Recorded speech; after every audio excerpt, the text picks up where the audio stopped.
दोस्तों I am Deepanshu Sharma. आज हम स्टार्ट करें part 30 that is to concept of go to statement. हमारा सी प्रोग्रामिंग में गो टू स्टेटमेंट का एग्जैक्ट लॉजिक क्या है, होता क्या है। तो गो टू स्टेटमेंट का मीनिंग होता है कि वो कंपाइलर का जो कंट्रोल है वो डायरेक्टली किसी पर्टिकुलर लाइन पे लेकर के आ सकता है।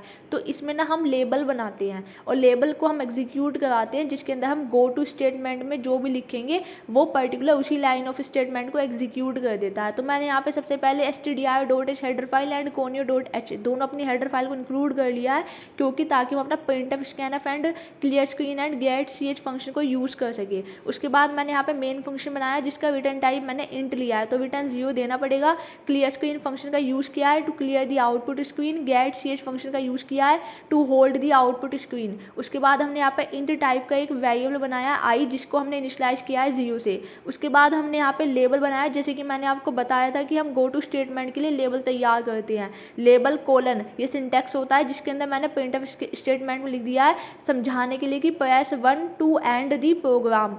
मैं चाहती हूँ कि अगर यूज़र प्रेस 1 करे तो प्रोग्राम एंड हो जाए। अगर यूज़र प्रेस 1 के अलावा कुछ भी प्रेस करेगा तो प्रोग्राम एंड नहीं होगा। ठीक है, तो मैंने यहाँ पे लेबल के अंदर लिख दिया प्रिंटफ में प्रेस 1 टू एंड प्रोग्राम। उसके बाद मैंने स्कैनफ में क्या करेंगे, आई की वैल्यू को रीड करा लेंगे। यूज़र से मैंने यहाँ पे एक अंडरस्टैंडेबिलिटी के लिए यूज़र से पूछा है कि यूज़र को बताया है कि प्रेस 1 करने पे आपका प्रोग्राम एंड हो जाएगा। अगर यूज़र 1 के अलावा कुछ भी वैल्यू देगा तो वो प्रोग्राम हमारा एंड नहीं होगा। तो मैंने स्कैनफ में आई की वैल्यू रीड करा ली %d %i। उसके बाद मैंने अब यहाँ कंडीशन लगाई if I not equal to 1। अगर आई की वैल्यू 1 नहीं है, मीन्स अगर यूज़र आई की वैल्यू 1 नहीं देता है तो क्या प्रिंट होना चाहिए। तो मैंने यहाँ पे लिखा है प्रिंटफ में यहाँ पे लिख देंगे कि यू एंटर्ड %d, मतलब कि जो अब %d में किसकी वैल्यू आ जाएगी, आई वेरिएबल की। तो you entered %d go to executes, means कि हम उसको ये दिखा देंगे कि आपने जो है ये वाली वैल्यू एंटर की है, इसकी वजह से आप गो टू एग्जीक्यूट्स पे जाए। मीन्स वापस से गो टू जो स्टेटमेंट में जो भी लिखा होगा उस पर्टिकुलर चीज़ को एग्जीक्यूट किया जाएगा। तो गो टू में हम लेबल का नेम दे देंगे, तो गो टू लेबल दे देंगे, तो लेबल में जो भी लिखा होगा ना वो एग्जीक्यूट हो जाएगा। उसके बाद मैंने यहाँ पे गो टू लेबल लगा दिया कि गो टू एक हमारा कीवर्ड है सी प्रोग्रामिंग में और लेबल का नेम हमने यहाँ पे दे दिया है। ठीक है, तो गो टू लेबल क्या करेगा कि लेबल पे जाएगा फिर वापस एग्जीक्यूट करेगा। और लास्ट में प्रिंटफ में मैंने लिख दिया एंड ऑफ द प्रोग्राम। अगर यूज़र 1 एंटर करता है तो 1 एंटर करने के जस्ट बाद लिखा जाएगा एंड ऑफ द प्रोग्राम। एक बार कंपाइल करके ना हम इसको रन करके देखते हैं।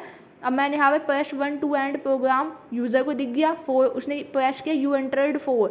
अभी थोड़ा सा ना 2 स्टेटमेंट एक ही लाइन में एग्जीक्यूट हो रहे हैं, तो मैं क्या करती हूँ कि यहाँ पे जो है ना यहाँ पे \n लगा देते हैं ताकि दोनों एक ही लाइन में एग्जीक्यूट ना हो।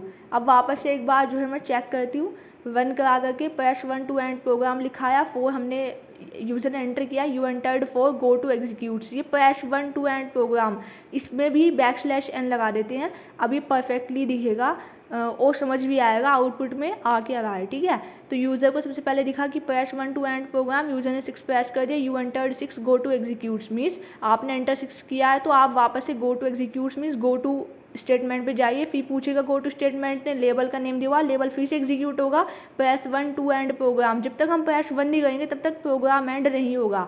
मैंने प्रेस 3 किया, इसने फिर दिखा दिया, 7 किया तब भी दिखा दिया। इस बार 1 करके देखते हैं, देखिए एंड ऑफ द प्रोग्राम हो गया। I hope you understand. Thank you so much. और इस वीडियो में बस इतना ही। I hope you are